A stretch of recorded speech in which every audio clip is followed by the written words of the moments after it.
Hey everybody, and welcome to Mike Nierychlo Online, sharing my love for people, wine, food, definitely food today, and all things made passionately. So today in the garage with me we've got Carly Winchell. Carly, it's a pleasure to have you here.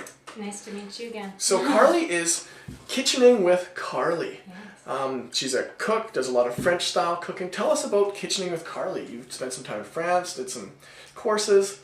Yeah, well, Kitchening with Carly has existed for a few years, but I've remodeled as I've kind of learned new things and developed different interests, and certain passions have grown stronger. So yeah, I'm recently back from culinary school in France. I took a cuisine and a pastry course for 3 months and then traveled a little bit and enjoyed the lifestyle, and just came back in January. So now Kitchening with Carly is taking a whole new kind of look at pastries and French style macaroons. Yeah, I'll be doing some other stuff, cooking classes and fun things. Yeah. So I've been looking forward very much to this episode because when you get wine and food together, it's pretty much a heavenly combination. It's usually awesome, especially if the pairings really work. So Carly sent me over the flavor profile. These are your macaroons, right? That's right, yeah. Sent me over the flavor profiles. I've purchased some wines to see what happens with them. So we'll talk about the wines, the macaroons, and what's kind of your focus in cooking? Do you do all kinds of cooking? Do you do more desserts? I think baking is probably my top passion. Okay.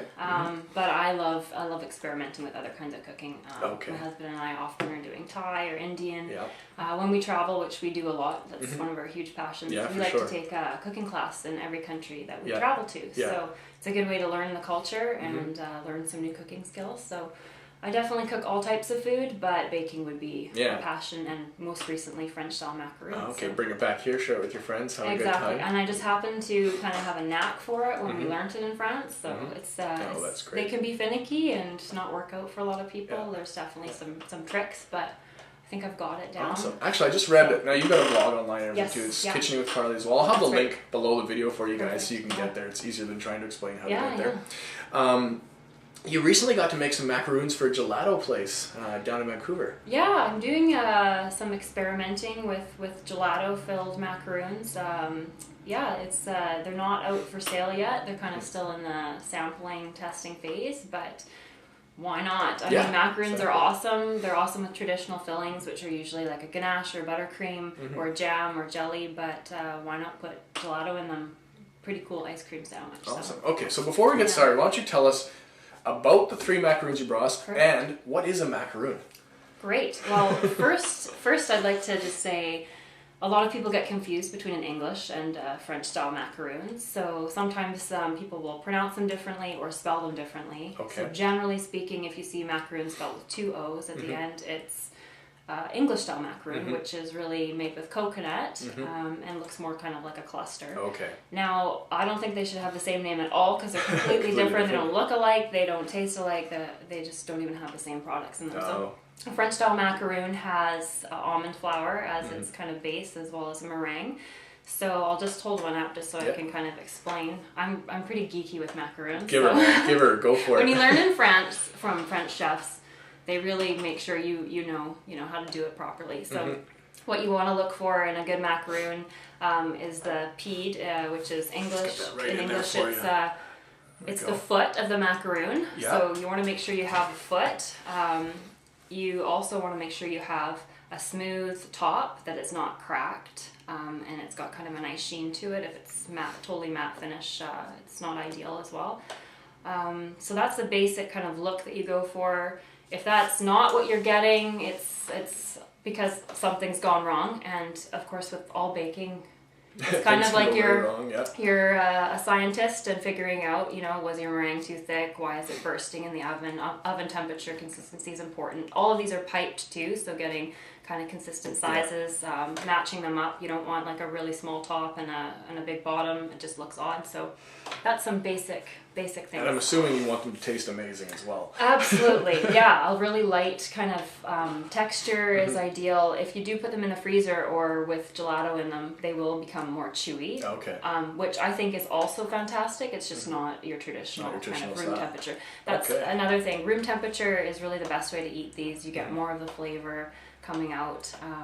Yeah, and my fillings tend to be a little bit lighter than some of the other macaroons people have tried. Just I don't personally like really sweet on really sweet on really sweet. Yeah. So I prefer like a lighter texture inside or a bit of a tang or something to complement. Yeah, you get to enjoy the character and the intricacies and the finesse. I don't like changing the macaroon itself. You can't really take out the sugar out of the macaroon. It's just not. It's like trying to make a healthy cupcake. I just think kind of you know. If you're making pasta, use the white stuff. Use the whole So the cream. macaroon itself is sweet, so you can play around with the fillings. It's important to me to use all natural ingredients and all natural colors. There's no artificial flavors, so I use things like beet juice to get the color. Oh, okay, that's neat. Yeah, I like to have it as natural as possible, and I definitely think color should be associated with flavor. Yeah. So a lot of macaroons out there, for example, if you buy a raspberry macaroon, the macaroon's pink, the raspberry's coming from the pink filling, but they just color the macaroon to look pink to go with the filling. Yeah. I think that's a bit strange. I think if you're eating something pink, you know, it should be because the flavor itself that kind of makes sense. Yeah, exactly. So and none of these are like, they don't look artificially flavored. They're not popping it in your face. Yeah, like they tend to be a little bit more pastel, a little more yeah. subtle, just because they are natural. So really pretty looking food. So what's the first one we're tasting? We're gonna taste the raspberry macaroon with lemon cream. Okay. So the lemon cream's quite zingy, and the raspberry is a little more subtle. Awesome. Okay. So the first wine I've brought with us to try with it, and I've got a bit of a. I warned Carly barely off camera, but when we do sparkling on the show, she's got a saber sign for the first time ever in her life. So the first one we're doing is the 09 Moscato from Innocent Bystander. It's an Australian sparkling. It's a sweeter style of sparkling wine. For those of you who follow me well enough, I've done this on the show before, but I want to do it again because it's such a nice wine. It's going to go really well with these. So, beside you, Carly, I've got our sabering instrument. I'll get your glass out of the way here. Oh, We've got the axe in the garage. So like I explained off camera, you just slide it up the neck and let her go. So I'm just going to let you try it. Okay, am I holding it? You're holding it. Am I in control? You're in control. So choke up on the axe a little bit. Okay. Yep. I am slightly nervous to do this. I think but, it's awesome. Just give her. But I like doing new things. Yeah. So let's just slide it up the neck. Let's give it a go. Ready? Yep. Oh, try again. Oh, but I did take a little slice off of it. So. Why didn't it work for you? Turn it a little bit. We're practicing. How's that look? Yeah. Try again. Good. This is a trick bottle. Yeah. We'll try it again. There you go. Here we go. There we go. You got it. See? That wasn't so bad, was it? That was awesome. I love the sound. It's pretty cool. That was really cool, I have to say. That just might be the highlight of the month. There you go. Awesome. So you savored something for the first time ever. You savored sparkling wine. I kind of like that it didn't work out the first go. Yeah, you got to feel for it now. Intensify. Your nerves can relax. Got that over with. Okay, so like I said, Innocent Bystander. Let's taste the wine first and see how it goes. All right. So you guys can see the bottle there. Go for it. Oh, so on the nose, this is what I love about this wine. It's like peach strawberry mousse. It's like creamy. It's got that icing sugar kind of thing going on. Where is this from again? It's Australian, of all things, yeah. And it's from the Moscato grape, which is typically done in quite a sweet style often. They use it for a lot of sweet wines around the world, and it tends to work really well. You get from the Moscato grape, you get that kind of icing sugar smell, those kind of aromas.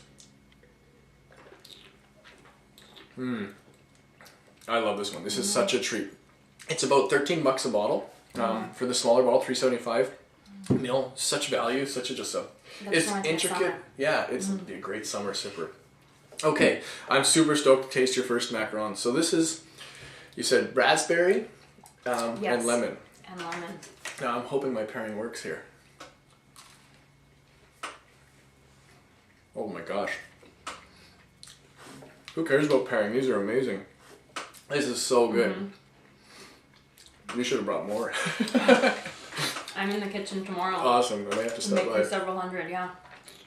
And as a pairing, these complement so well. Nice matchup, yeah.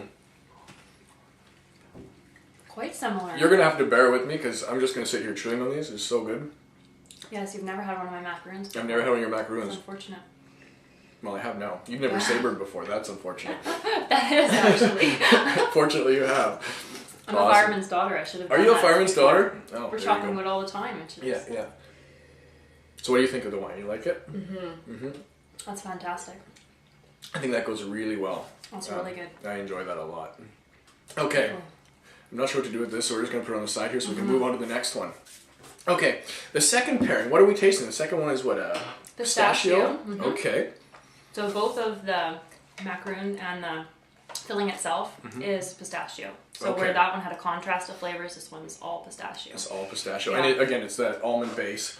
Exactly. Yeah. And this one's probably a lot more subtle than the bold flavor of the This lemon. is bold, bright, but still it's still nice. It's not in your face and overly sweet. It's just it's very elegant. I think when you use natural flavors, you kind of get that more real quality to it. Yeah, it's not too for sure. overpowering. I know when I do my lavender macaroon, people comment on that because lavender can sometimes be soapy or too perfumey. So natural is the way to go. We'll try that one. Okay, so the second one we're trying with that one. Now, for those out here, I was explaining this to Carly off camera, but it's Sauternes. And the second one, I'm going to try going with like a complementary pairing. The other one was very similar. This one is going to be kind of like a recipe, and hopefully they complement each other. But Sauternes is an area in France where they make wine basically out of rotten grapes. There's this process that happens in a very humid climate where there's a rot, they've classified it as a noble rot, it's called botrytis. And I'm not going to try to nerd on you guys too much here, but what botrytis does is it creates this kind of mold on the outside of the grape, makes it shrivel into a raisin, and sucks all the moisture out of it. So all that's left is this kind of honey, syrupy, beautiful, just concentrate of the juice from that grape. And then they press it off, you get very little out of each grape. So it is a pricier wine. This one is actually decent value though, it's about $20 for this bottle, which is not bad for Sauternes, because Sauternes you can pay up to $500-600 for a small bottle, especially from some of the chateaus there. Anyway, we're going to taste this one, let you have a look at Chateau Partirieu. If I said that right, not sure. Anyway, you can have a look at Sauternes. It's their 07. France, just Now, have you ever tried a Sauternes before? I have never. And all these new experiences today. Not according to my awesome collection. That's good. All right, go for it. Let's dive right into it. Another beautiful nose. So on the nose of something like this, you get kind of that almost honey meets pineapple, a little bit of, I'd venture to say some apricot, a little bit of almost peach too. It's a beautiful color. Yeah, it's such a neat golden color. And again, that's the concentrated sugar and the color you get from the grapes that are used. And classically the grapes in here are Semillon and Sauvignon Blanc. It's a blend of the two. That's a nice wine. I love that warm feeling. Nice warm, and you can taste a little bit. I don't know the right word for it, is it's so subtle, but it's almost that funk. A little bit of something there that's not incredibly sweet. It's almost like, what is this I'm tasting? That comes from the botrytis, which is, don't worry, it's not bad for you. It just gives it that extra layer, some more character. Fermented. Yeah, exactly. I was going to say almost like a tang or something. It does have a little bit of tang to it, yeah. This could actually almost work with the lemon filling in the in the first one. All right, so I am stoked to taste the pistachio macaron. Or macaroon, or how do you say it properly? Macaron, macaroon? I say macaroon. Okay, everybody knows what you're talking about then too. Yeah. Awesome. It sounds less pretentious too, doesn't it? Very much so. Oh wow. These are amazing, Carly. These are so, you guys need to, people can purchase these from you online as well, right? Yeah, as of last weekend. After this video, the first thing you have to do, click on the link below and buy some macarons from Carly. There's even free delivery right now. There's free delivery right now. You won't, well, free delivery like locally or? Free delivery, Surrey, Burnaby, and Vancouver. Okay, cool. Yeah, because a few of my Russian followers or Alaskan followers. Yeah, so far not shipping. So far not shipping. These are awesome. Make sure you try them out. Wow. Nice subtle pistachio. You almost get, maybe it's just the color, but it's almost like there's a hint of mint or something. Sort of, like, or like a limey mint. My taste buds might be playing with me too. Something very fresh, yeah. I've had a lot of people say that it looks minty. Like if you don't tell people it's pistachio, they might think that they're going to grab mint. I also do, not for sale yet, but a specialty macaroon that's espresso with avocado cream. Ooh. Espresso and avocado. Espresso and avocado. Sounds crazy. It does sound crazy. It sounds awesome. But a lot of our travel and cooking outside of Canada inspires me to make things. And in Indonesia, we had coffee avocado milkshake. And I thought, I need to make this into a macaroon. That's pretty cool. You can, and that's I guess awesome. you can do so many different experiments with these too. Oh, yeah. Well, it's a lot. There's a lot of different Asian style cookings, Indian cooking, where they incorporate avocado or banana or apple and things like that into like a savory dish. Where they complement so well. Dan's waiting for the bacon macaroon. It's on the list. The bacon. Dan, by the way, is her husband. He's another Twitter guy as well, social media guy. So maybe she'll tell you about him later, or you. He's all about the meat. He's all about the meat. He's all about the meat. Yeah. This is so good, so savory. And I think it does quite well with the wine as well. Definitely, I think that would be a good pair too with yeah. I think it would work. That could work quite well. Actually, I might just try it. Okay, you try it. Because I have one. You need a little bit more No. splash. No, that's okay. There's lots here. Who's gonna refuse? This is okay. I apologize out there. This episode runs a little bit long for you, and if you're gonna complain about it, too bad. This is so good. We're You guys eating need and to make drinking. sure. We're eating and drinking. This is amazing. And there's two things that are so good.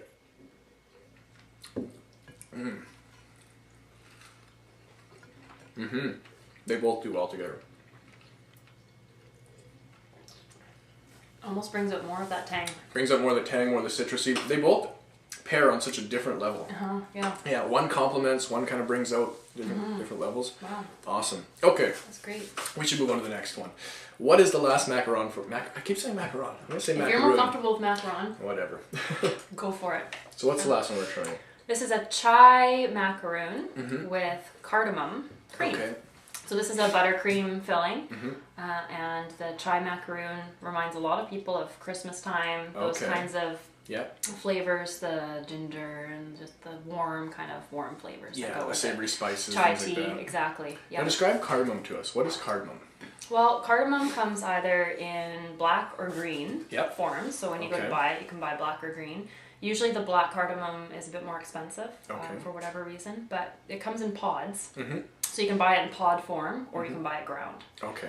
So it's traditionally used in a lot of kind of Indian cooking.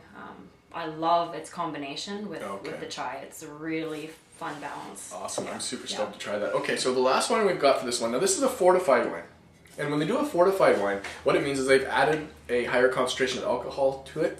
The reason being they did that originally for shipping's sake. Because wine wouldn't survive shipping processes over long voyages because you get too shaken up, too oxidized, things like that. So they add brandy to it to preserve it. Well, lo and behold, they discovered, wow, this tastes really good. They slipped onto something. So anyway, if you've heard of port before, this is Marsala. Marsala is a small city or town on the island of Sicily, which is right off the toe of the boot in Italy. It's a port style. Port is in Portugal, Sicily, or Marsala is in Italy. And what they've done is they do it in a Solera system, which is a long explanation, but it's basically aged in old oak barrels and transferred from barrel to barrel over a set period of time. This is their fine, which is aged for just over a year in oak. And it's allowed to oxidize, so it gives it that kind of savory, raisiny fig notes, things like that. Okay. Yeah, so you can see the color. It's quite brown in color. That's from the oxidization. And it makes it a very interesting wine. Kind of savory, kind of sweet, and a lot of fun. Have a look at the glass. Like I said, it's almost a brown wine. Marsala, but it's a treat. Make sure you find Marsala because it's not very well known yet. So it's usually great value because people don't scoop it up. Not like port, where everybody knows what port is. Okay. Or sherry. Marsala is far less known. So anyway. So on the nose, you kind of get that salted, like almost salted almond Yeah, note. I was going like to say that it's savor. nutty. It smells nutty. Yeah. Definitely nutty. You get a little bit of kind of like dried fruit. You kind of, like I said, that raisin play. Very savory, almost nutty and salted in a way. And I think the palate will surprise you. It's a little bit sweeter than the nose comes across.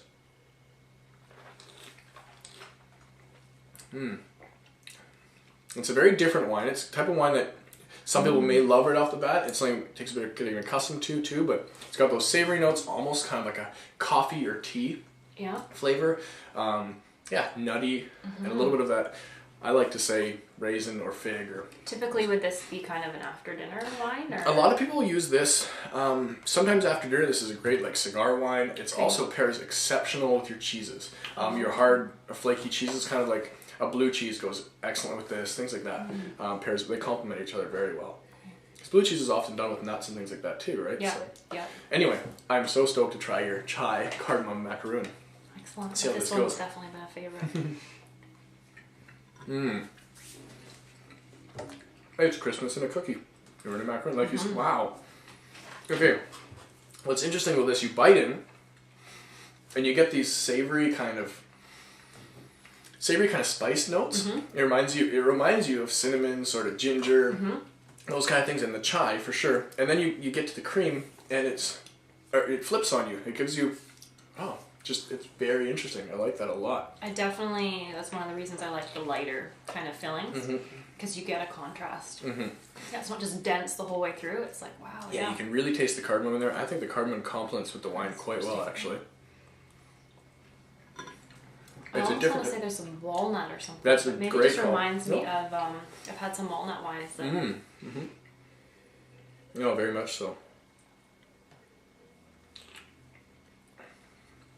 That's a treat. This has been a treat. I've been excited once Carly and I said, "Oh, we gotta do an episode together." That's really good. I've been stoked to have you over to just taste some of what you make and to taste some wine with it. This is a great idea. Yeah, this has been Wonderful. excellent. Well, thank you so much for coming by, Carly. Thank you very much. I appreciate you taking the time to be I'm here. glad you got to try them out. Yeah, well, here's to your continued success with Thank Kitchening you. with Carly. You can also follow her on Twitter under Kitchening. You can. I like to be followed. Yeah, there you go. make sure you, if you're local and you can get free delivery, buy some of these online. Like Definitely. I said, the website's below the video. So anyway, thank you out there, everybody, for watching today. And we'll remember, wine with some amazing food along for the ride, depretentiousized. We'll see you on the next episode.